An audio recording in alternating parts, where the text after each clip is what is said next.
questionable dito ng Indonesia. Itong Claude magiging effective.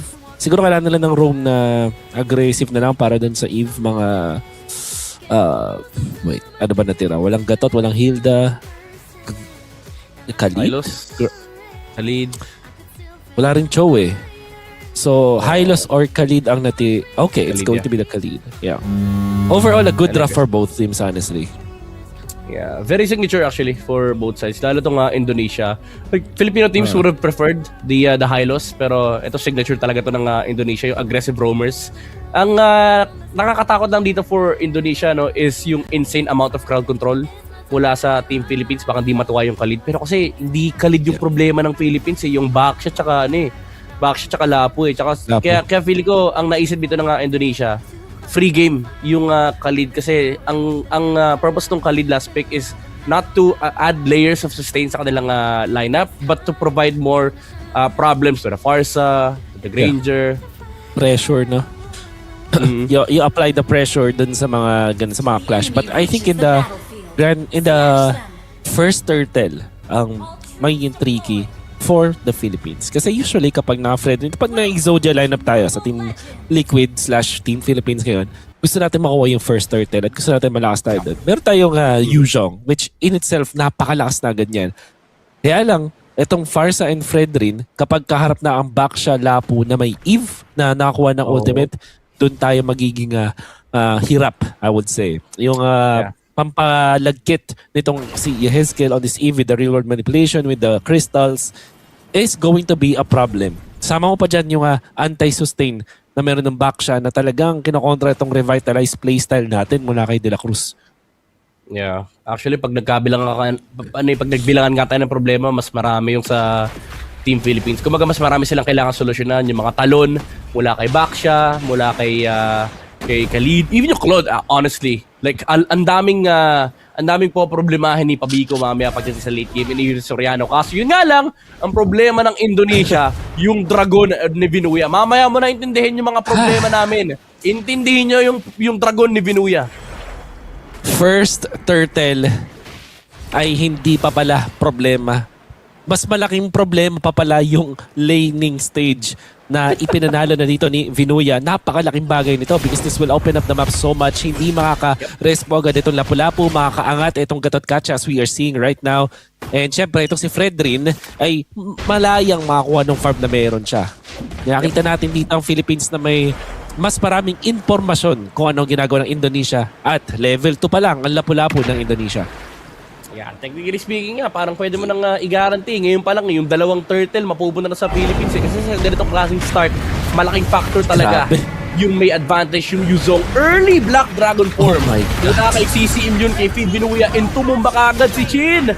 Hindi nirespeto, men. Hindi niya pinindot yung kanyang Tortoise Poisons. Yep. Na-burst siya ng Petrify, Feathered Airstrike combo mula kay Pabico at kay Vinuya. Isn't it surprising na sa sobrang daming nating beses na panood, etong Dragon ni Vinuya at overall Team Liquid, hindi lang sa mga tournaments, pati na rin sa mga live stream ng dalawang mga players na to, I mean, ng Team Philippines, kapag nag-spawn yung turtle, alam mo na, expect mo na magdadragon. But the fact that they have found etong si Baksha na ganun nilang kabilis gives them the advantage. At ngayon, pinapat mo na rin si Aranda. Pangalawang death ng Lapu-Lapung katapat nitong ating dragon mula sa Philippines. Hindi na mapigilan, nagwawala na. And kahit ilang beses natin ito napanood, Indonesia seems like hindi nila ganun kataas, nire-respeto ang potential ni Vinuya on this season. Yep, Prepri Steel mula kay Nepomuceno, makukuha niya yung farm ni Chin dito and nagamit din yung Tortoise Poisons. That means for Indonesia, medyo kulang yung kanilang early game aggression ngayon dahil technically wala sa team fight or kung may magkakaroon ng skirmish, wala yung Baksha. Ang mapoprovide na lang is yung additional stun. Pero yung kunot ng isang Baksha ay hindi mag-exist for at least a minute. So again, this opens up the map para sa Team Philippines. And grabe yung pinapakitang combo talaga ni Pabico tsaka ni Vinuya. Kahit aminin man, kahit hindi man nila aminin, nag-e-exist yung Sansan duo. That's right. It's gonna be a problem later on as well. Siguro, ang pwede natin sabihin saving grace dito para sa Indonesia is malakas pa rin naman talaga yung kanilang 5-man composition pag nagkaroon sila ng opening na pagsabay-sabayin yun. Ito lang talaga, hindi makakonect sa kanila itong Lapu-Lapu kasi either napapatay siya dun sa may top lane or kinakailangan niyang hawakan itong lane na to para lang makakuha siya ng farm for his team. They're trying to set up a trap para dun kay Vinuya. I doubt na kaagad itong Dragon. Parang gusto nilang subukan kaso si Binuya sabi niya, sige punta kayo dito. Kaya ko kayo lahat kahit tatlo kayo magsama-sama kasi pipindutin nila yung ulti niya pero kailangan maghintay ng Team Philippines sa proper timing ng turtle objective. And nasa harap na nga sila ng Pagong in Indonesia. They are getting zoned out by De La Cruz. Grabe yung lalim ng Gatot Kachamen. Kahit yung Gatot hindi nila kayang harapan. Yeah. Despite the back siya being countered the Gatot Kacha, Soriano. Grabe naman napakatapang to. But of course, alam nila na si Weedy ay hindi pa ganun kalaking threat. Forcing ang Flicker. Malaking bagay ang nawala sa Indonesia. Yep. And Pabico looking for another potential outplay. There is a conceal mula kay De La Cruz. Gusto nilang humanap ng punish si Hazekiel. Alam niya nandoon yung Farsa pero hindi mapipigilan ng Team Philippines. Pero their strike still takes out the Khalid. Hindi nirespeto yung pwesto ng Team Philippines. Wala siyang flicker. Pero pinili niya magstay. Yeah. This is the problem you're facing kapag naglaro ka ng Khalid na hindi nag-snowball. Wala kang river control, so wala kang information sa kalaban. And ito, attempt number 2 sa pag-take down ng isang Dragon. Napuwersa nga nila ang ultimate ni Vinuya, but they will not land a kill. Tinawag pa ng mga tropa dito. Amazing duet mula dito kay Claude. Pero kaya pa patayin. Mapapatay nila yung Dragon. Pero sabi naman ni Binuya, it takes 4. And tignan mo yung mapa. Yung 4 na miyembro ay napapanoy siya may taas dahil nakakuha ng Torres sa may baba. And mapapatay pa nila. Si Weedy. Pumusay ng controlling the front lines. Makakalabas pa. Amigo, and pinaulanan ng bala at pati na rin ng Appraiser's Wrath mula kay Nepomuceno. Pero nandoon yung damage reduction mula sa Tortoise Poison. Pero di pa katapos. De La Cruz. Oh my God. Providing the vision here para kay Baksha, and ito na yung madalas natin nakikitang laro ng Team Philippines, yung Exodia lineup Wolf. Nakikita na natin come to fruition. Yung tunay na bayani si Nepomuceno, nakita mo ba yung tinangke niya? Yung dash, dinashan niya, yung gumugulong na Baksha para hindi abutan si Pabico. Oh my God, what a true hero. Yeah? Grabe talaga, 4 na miyembro yung kailangan, hindi pa rin mamapatay. Revitalize, used by De La Cruz to save the Yuzong of Team Philippines. And nakakarami ng attempts itong Indonesia. They did succeed one time, pero sabi ni Binuya, 1 is enough. It was a costly takedown dun sa may top lane. Napuwersa nga nila yung Dragon at Petrify pero naubusan sila ng Torre. Ngayon, Turtle naman mapupunta sa Team Philippines after that failed attempt mula sa Indonesia dun sa may top lane. Gitna ang tina-target dito ng Team Philippines. Binubugaw agad yung Eve. But the defense from Indonesia is just too strong. Iba na lang ang pag-aalaanan ng atensyon ng Team Philippines. Yeah, grabe yung control sa may middle lane ng Team Philippines. Even though yung Team Indonesia yung may hawak ng Baksha, hindi sila makasilip. Hindi nila alam kung nasan si De La Cruz. And hindi nila alam kung re-respo si Binuya kasi hindi nagpapakita sa mapa yung Yuzong. And syempre, sa perspective ng Indonesia, men, pag tayo lumaban dito, 4B-pots, bigla nagka-dragon, takbuhan tayo lahat, Hulasan na. Which is the right reaction kung sakali. Pabico. 4-0 para sa ating Farsa. Hindi nagtitipid na kanyang ultimate. Feathered Airstrike. Siege sa top. Ang kanilang next target dito. Naghahanap na ng angulo si De La Cruz. Yep. Nagpakita yung Dragon sa may bandang ibaba kasi hindi na nila kaya depensahan yung top lane. Nakaharang si De La Cruz. Nandoon naman si Aranda para mag-clear ng wave pero look at the middle lane. Nandito na naman yung Team Philippines. And Binuya clearing some waves on the bot side. Hindi na alam ng Indonesia kung saan sila pupunta. Try na lang ulit natin yung Dragon Men. Teka lang, 3 lang tayo dito. Sige na, pwede na ito. Conceal. Lalabanan nila once again. Oh no. Yung Dragon ni Binuya na dodge! Nandun pa yung knock-up!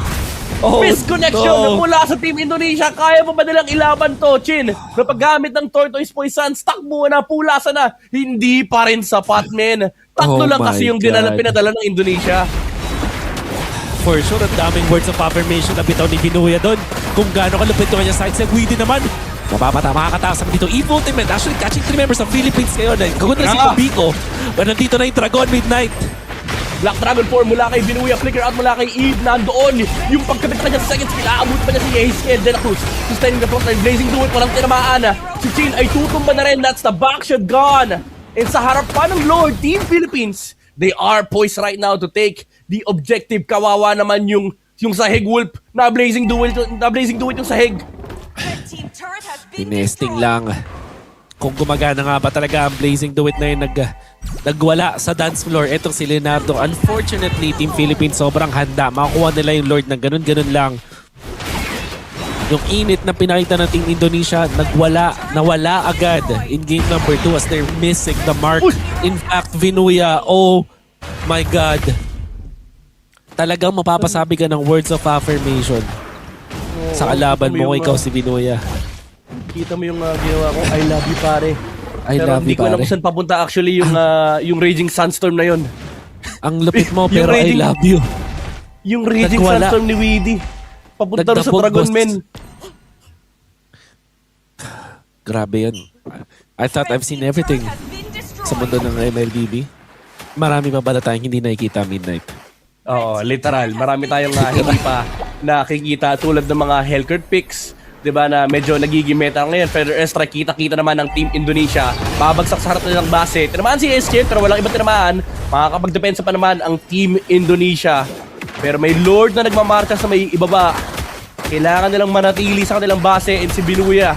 Pinagmamantsagan niya men, binibilang niya yung hero. Sabi niya, kaya ko to eh. Itong limang to, pag may pumulas dyan, kaya kong ubusin yung mga miyembro ng Team Indonesia. Bumagsak na yung Lord sa base ng Indonesia. Babagsak si Chin. Hindi niya kinayang saluhin yung mga Death Sonata mula dito kay Soriano. And ito na yung Black Dragon form. RWM mula dito kay Yeheskel. Third strike mula kay Pabigo. Mapapatumba nila si Aranda. Hindi man lang nakalaban yung Lapu-Lapu. Hindi na naging brave yung kanilang fighter. And ito na yung Petrify combo mula kay Binuya. Tutumba ba? Enough na yun. Sabi niya, nagawa ko na yung trabaho ko. Base na ang target dito ng Team Philippines. Wala silang cannon. May cannon pa pala dito sa base ng Indonesia. Wala na si Leonardo. Basag. And Nepomuceno, gusto nilang tapusin tong laro nito. Galit na siya. Pero kaso, yun nga lang, wala silang minion wave. Hindi ka dash. Fredrin makakalabas ba? Okay. Mapapatay nila yung Fredrin, pero Pabico, looking for the punish. Yun nga lang, may back siya na Rumorolyo. Yeah. Team Indonesia will survive for now. Hindi maganda ang mapa para sa kanila sa ngayon. Nauubusan na sila ng mga resources dahil kinukuha pa nitong si Soriano yung kanilang mga green camps despite Nepomuceno being down. At ang pinakamasakit dyan ay 40 seconds pa bago mag-spawn ang next na Lord natin. So yung depensa ng Indonesia dito at kill nila kay Nepomuceno ay hindi ganun kalaki yung punish. So it's gonna be an uphill climb once again para dito sa Indonesia. Literal na uphill climb, Ben, kasi kapag pumasok sila sa loob ng Lord Pit, makikita nila yung dragon. Titingala ang buong Indonesia dahil kailangan nilang abangan si Vinuya. This is a very commanding position for Team Philippines. Nagalit sila sa resulta ng game number 1. Indonesia, they're fighting for late game. Kailangan nilang bigyan ng maraming farm itong si Leonardo. The question is, will they have enough time?